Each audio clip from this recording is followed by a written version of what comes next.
Hello and welcome to Prolife Prime Time News. Today is Friday, August 3rd. I'm Leslie Palma. And I'm Teresa Watson. Tonight we'll get Father Frank Pavone's reaction to the pro-life ballot initiative that was voted down in Kansas. And we'll take you to Indiana, where lawmakers are hammering out a law to protect babies from abortion. We'll talk about the results from Tuesday's primary election and give you all the highlights of pro-life news for the week. Be sure to stay tuned to hear an inspirational story about a woman's effort to save babies one box at a time.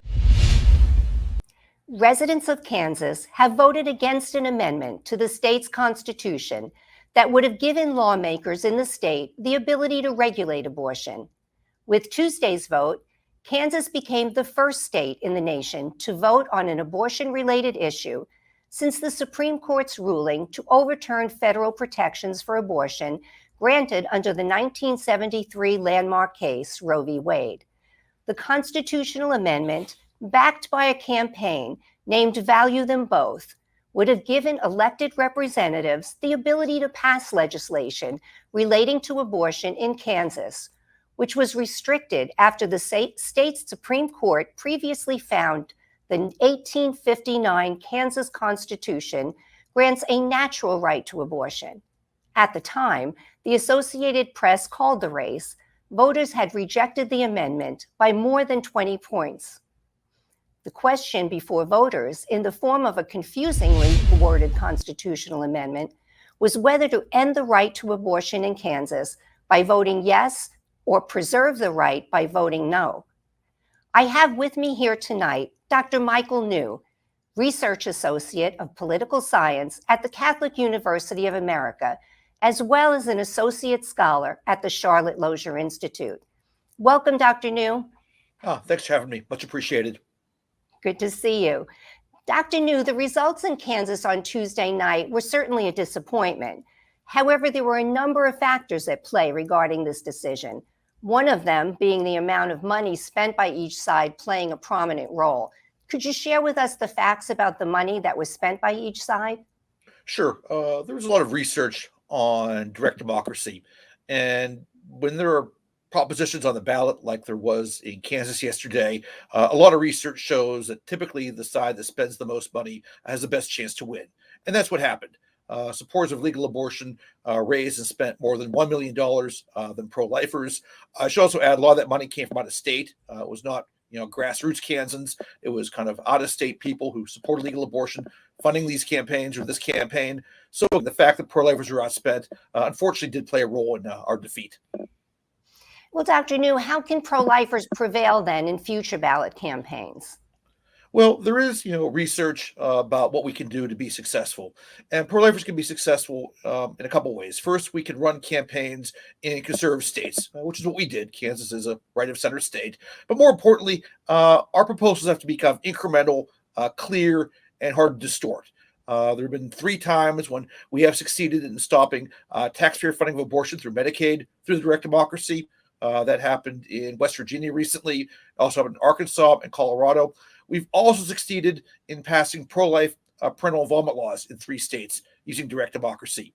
And that happened in Florida, in Alaska, and in Montana. So we have to make sure that, we're pursuing things that are incremental, easy to understand, and hard to distort.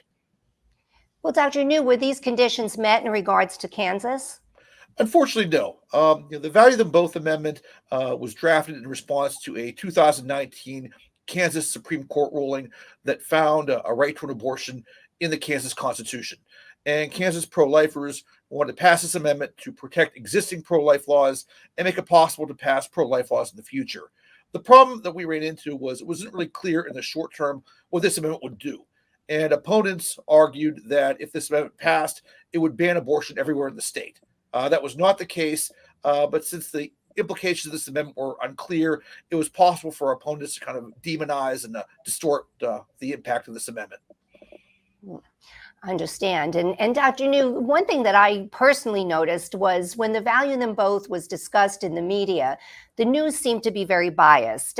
In fact, one report that I was watching, Value Them Both was not even mentioned at all in regards to the amendment.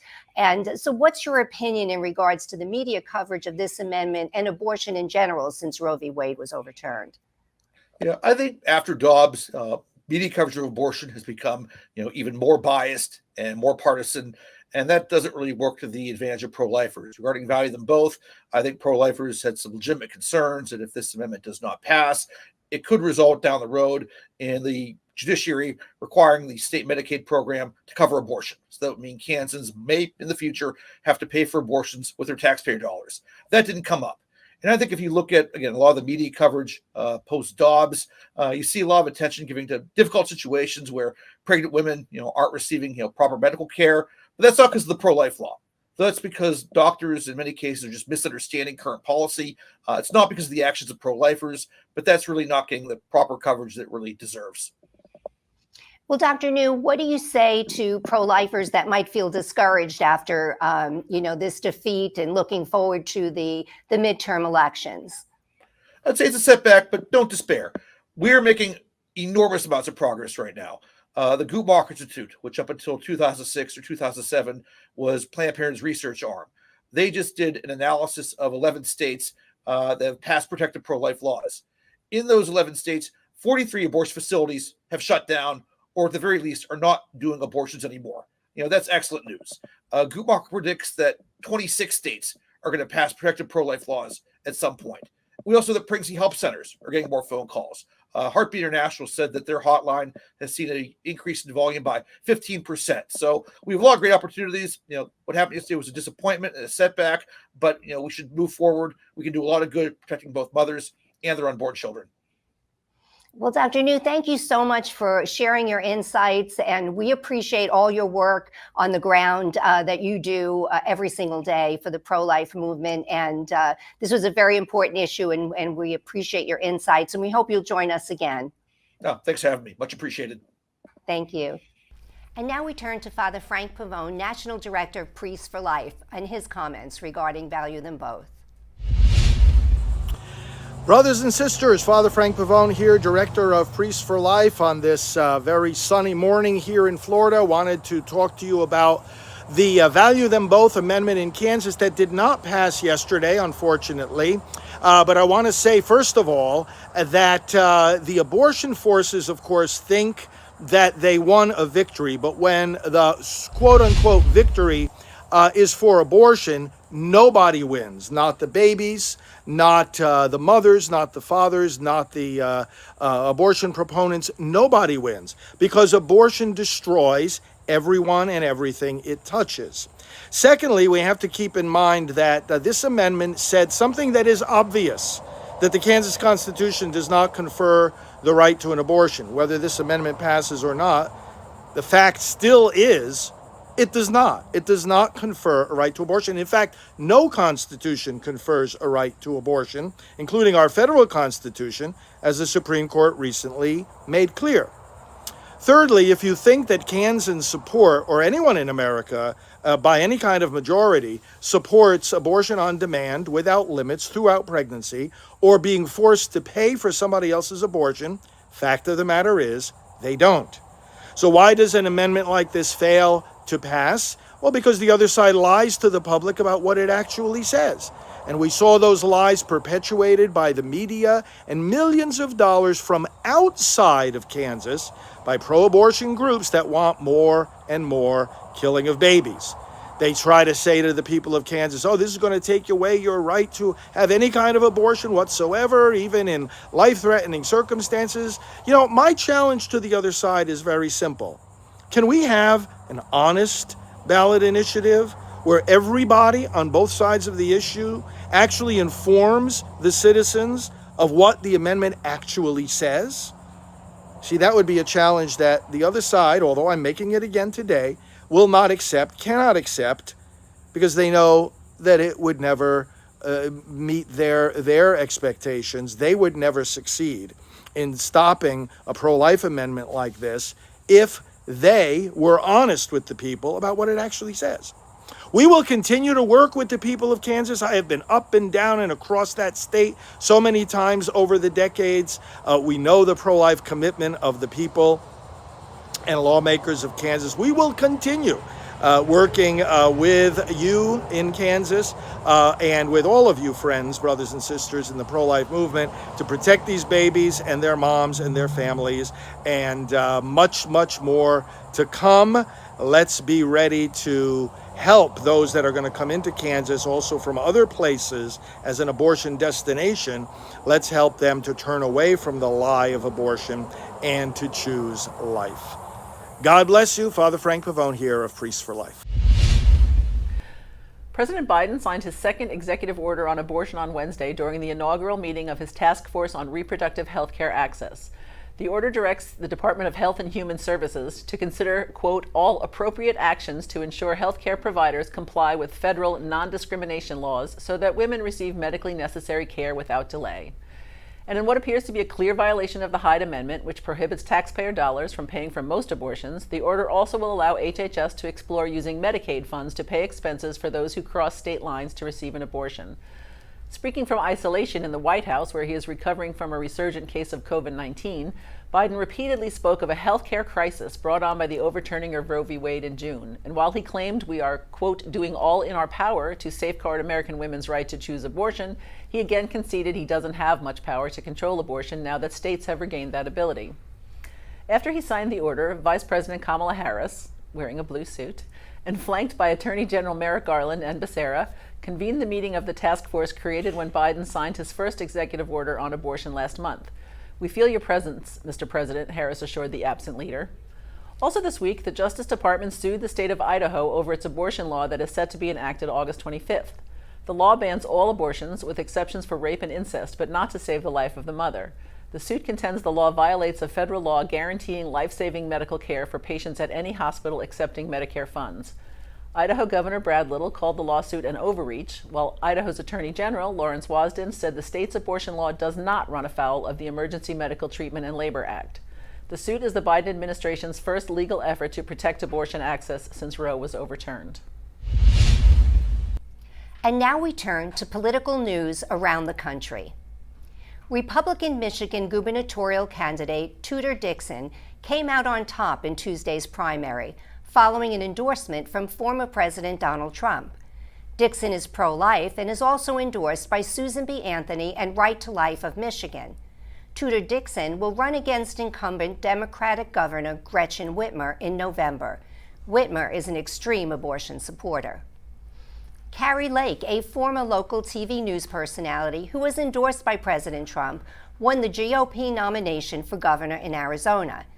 Meanwhile, the Republican leadership in Arizona and on the national level are calling for the resignation of the Pinal County Elections Director, David Frisk, after some voting locations ran out of ballots in Tuesday's primary.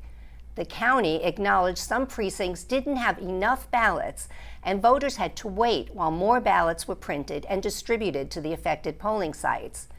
Pinal County elections officials said there was an unprecedented demand for in-person ballots. Eric Schmidt defeated former Governor Eric Greitens, winning the Republican nomination in the Missouri Senate primary. Schmidt will look to fill the seat of Republican Senator Roy Blunt, who announced that he would not seek a third term. "We did it. Now let's go save America," Schmidt tweeted after his victory was confirmed. Schmidt halted an improbably political comeback for Greitens, whose career has been marred by scandals, including accusations by his wife earlier this year that he physically and emotionally abused her and their children before their divorce. Schmidt also defeated St. Louis attorney Mark McCloskey, who gained notoriety after a photo of him and his wife pointing guns at BLM protesters in front of their home went viral. Former President Donald Trump threw a wrench in the race on Monday after he issued a statement endorsing Eric, although he never clarified which Eric, Greitens or Schmidt, that he was supporting. Both candidates were quick to claim and tout Trump's support. Schmidt will face off in November against Trudy Bush Valentine, an heiress to the Bush family brewing fortune. And that's political news in a nutshell. Congresswoman Jackie Walorski, a pro-life Republican from Indiana, was killed in a car accident in Elkhart, Indiana, Wednesday, when the car she was traveling in was struck head-on by a motorist who crossed the center line. She was 58. The Congresswoman's 2 passengers were killed, as was the driver of the second car. Indiana is in the news for the second week in a row as legislators called into a special session continue work to hammer out a bill to protect babies from abortion. The Indiana Senate passed a bill banning abortion except for rape and incest and to protect the life of the mother. The House is poised to vote on a similar measure. Governor Eric Holcomb is expected to sign the bill, but it's unclear if it would be enacted September 1st or November 1st. A bipartisan group of senators this week unveiled legislation that would guarantee access to abortion on the national level. Republican Senators Susan Collins of Maine and Lisa Murkowski of Alaska, the only pro-abortion Republicans in the Senate, joined Democrats Tim Kaine of Virginia and Kyrsten Sinema of Arizona in introducing the Reproductive Freedom for All Act, which would allow abortion until viability and after viability if the mother's life was imperiled. The legislation would nullify laws enacted in the various states since Roe v. Wade was overturned in June. That would include near-total bans in effect in several states, as well as heartbeat laws and 15-week bans. The bill will not pass the Senate, and it's uncertain whether Senate Majority Leader Chuck Schumer will even bring it to the floor for a vote. In a new Gallup poll, 8% of respondents identified abortion as the most important problem facing the nation. It's the highest ranking abortion has received since 1984. The only issues that ranked ahead of abortion in importance are inflation and dysfunctional government. Immigration, gun control, racism, and crime were found to be less important to those responding to the poll. After 25 Democrat senators called on the Department of Veterans Affairs to begin offering abortion in all VA centers, Secretary Dennis McDonough said he would find ways to ensure female veterans have ways to abort their children, but did not comment directly on the senators' demand. It's unclear whether the VA would be legally able to offer abortion at its centers. The Veterans Health Care Act of 1992 prohibits abortion at VA facilities, but the senators in their letter cited the 1996 Veterans Health Care Eligibility Reform Act, which allows the department to provide needed medical care to veterans. In 2020, about 550,000 female veterans accessed health care services through the VA, according to the Navy Times. President Biden has nominated the attorney who lost the Dobbs case in the Supreme Court for a seat on the federal bench. Julie Rickleman, who represented the abortion business whose challenge to a 15-week law in Mississippi led to Roe v. Wade being overturned, has been nominated for a lifetime post on the U.S. Circuit Court of Appeals, which has jurisdiction over cases in Maine, Massachusetts, New Hampshire, Rhode Island, and Puerto Rico. Rickleman is currently the litigation director at the Center for Reproductive Rights, an organization that exists solely to challenge abortion laws that protect the unborn and their mothers. The Georgia Department of Revenue this week confirmed that parents can claim their embryos as tax deductions. Georgia's Heartbeat Act, enacted last month, contains a personhood clause that redefines natural person to include the unborn. Parents can now claim an exemption in the amount of $3,000 per embryo. 7 Florida clergy members, 2 Christians, 3 Jews, 1 Unitarian, and a Buddhist, filed lawsuits against the state this week, saying Florida's 15-week abortion law violates their religious freedom. The law was signed by Governor Ron DeSantis in April and went into effect after Roe v. Wade was overturned. The central claim in 5 separate lawsuits is that the law, quote, imposes severe barriers and substantial burdens to their religious belief, speech, and conduct. A Florida rabbi filed a similar lawsuit in June. In the on-again, off-again column this week, Kentucky is once again allowed to enforce both its Heartbeat Act and a trigger ban that eliminates almost all abortion in the state. West Virginia legislators were sent home from their special session when the Senate amended a proposed bill and the House balked.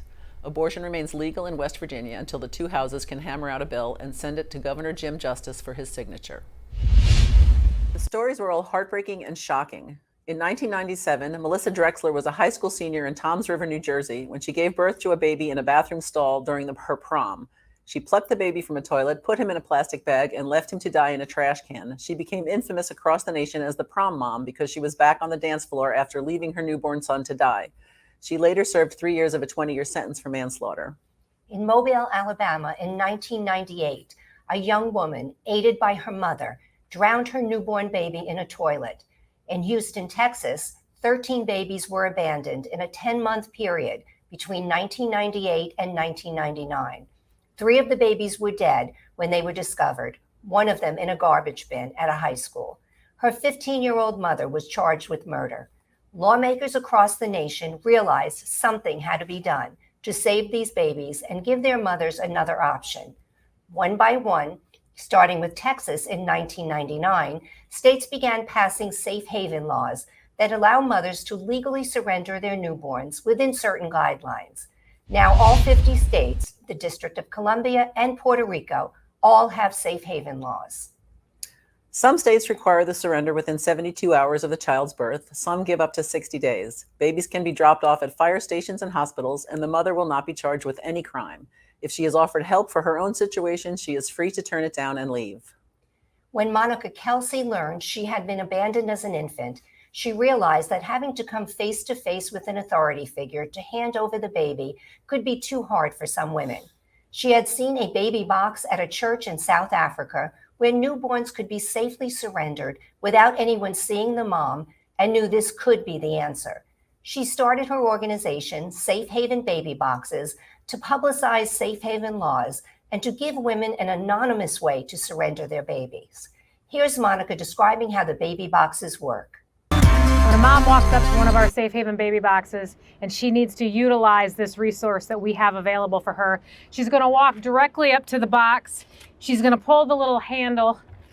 She's going to open up the door. As soon as this door is opened up, one of the alarms is already going off. It's a silent alarm that mom will not hear. When she places baby inside the box, another alarm goes off that she will not hear. When she shuts the door, she won't be able to reopen the door. The door actually locks once baby's placed inside. The baby can only be retrieved from the inside of the fire station, or in this case, the inside of the hospital. Inside, you'll see a green light that is always green if there is no baby in our box.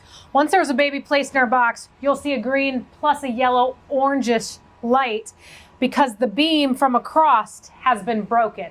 After mom places her baby in one of our Safe Haven baby boxes, one of the staff or the EMTs or the paramedics or the nurses will come down to the baby box. They're going to open the inside door. They're going to grab the bassinet and they're going to head for the emergency room.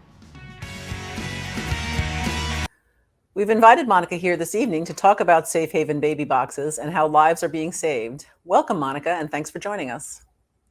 Thank you guys so much for having me. Well, Monica, could you tell us about the baby box that you saw in South Africa and how it influenced you?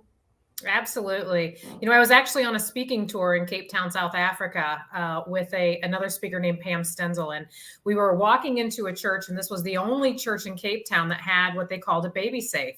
And as I'm walking by it, I was so intrigued by this because as a firefighter and a medic, I knew about the safe haven law, but I had never seen anything like this before. And so I asked the person that was walking us in, I said, what is this and what is it used for? And they said, well, women bring their children here at night so that they don't have to throw them in dumpsters if they don't want their faces seen. And so they had saved 7 babies that year. And so on the flight back from Cape Town, South Africa, on a Delta napkin, I hand drew my version of the baby box and then came back to the United States and started the uphill battle of getting them implemented. That's what I was going. That's my next question. How did you get it started? What hoops did you have to jump through? Oh my gosh. So the first thing I had to do was find somebody that would build me a box. You know, this had never been done in America before. And so I took my little Delta napkin to a builder in Fort Wayne, Indiana. And I said, I want you to build me a baby box. And he says, oh, a what? And I said, I want a baby box. I'm going to put these in fire stations and save babies. And he's like, you know, well, for $700, I'll build you a prototype. So I wrote a check from my husband's account and walked out of there like a boss and thinking, you know, okay, this is going to be easy, not realizing how tough this really was going to be, because then I had to get a legislator that believed in this. And so, you know, through the last 6 years, we've been able to get people to understand that if it's a dumpster or a safe haven baby box that's an electronically monitored to the 911 system, that a baby box is going to be a better option than that dumpster, which we've been seeing across this country for many years. No, absolutely. So the first box, Monica, was installed in 2016. So how has your project grown since then? Well, the very first baby box was placed in my firehouse in Woodburn, Indiana. My husband's the mayor. We kind of joke about this because it was kind of easy to talk him into allowing me to put a box in his firehouse. He wanted to sleep with his wife at night. And so that was the very first one in April of 2016. On Monday of this week, I just blessed the 114th baby box in the nation. Oh, God bless. You also operate a hotline. What are moms looking for when they call that number? You know, no call is ever the same. There are different situations for different people that call. I mean, we've helped a military mom surrender. We've helped a 13-year-old surrender. We've helped a 44-year-old surrender. We've done 9 adoption plans, countless parenting plans. See, the hotline, I think people kind of think that we're only directing women to these boxes, and that's the farthest thing from the truth. What we're trying to do is give these women all of their safe and legal options that their law allows in their state, because we're getting calls from all over this country. And so if we give them options, they're going to choose what's best for them, because what I would do might not be what they would do. And so we have to make sure that they're okay with the option that they choose. And so we've done, I don't even know how many parenting plans we've done or how many resources to crisis pregnancy centers. But we've had a total of 21 babies in our boxes since November of 2017. We've helped 122 women safely surrender by handoffs. And then, of course, 9 adoptions. And I don't even know how many parenting plans we're up to now. So we do a lot. That hotline is what we call the workhorse of our organization. Wow.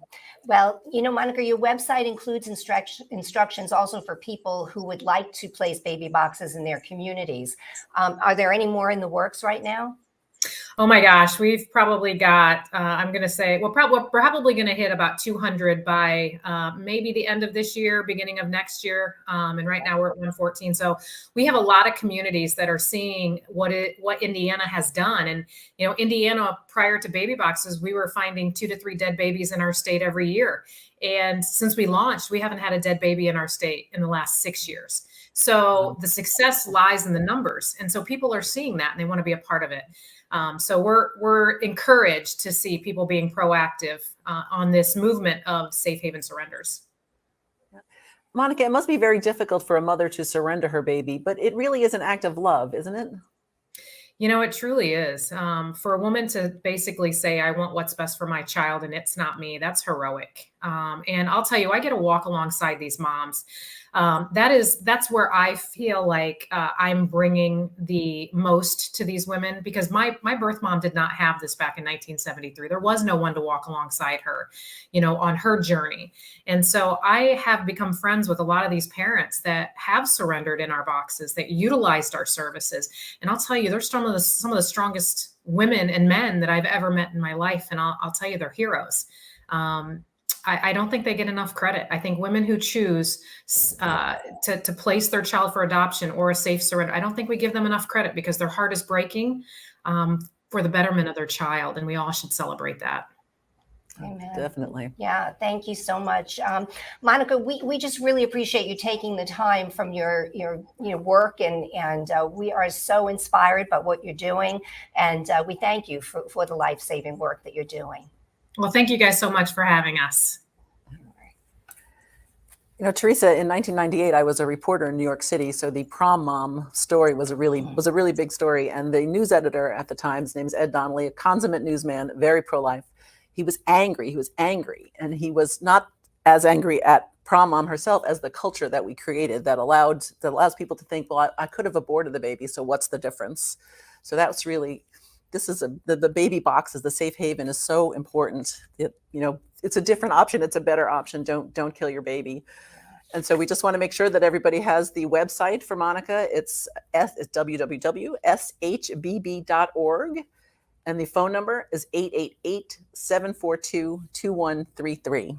Yeah, and Leslie, I remember that story also, when it was happening. And it was such a very sad time. And I also find, even in our pro-life work, there are so many people unaware of these safe haven laws. Absolutely. And certainly about these baby boxes. Mm-hmm. So we really want to encourage all of you to please share this information.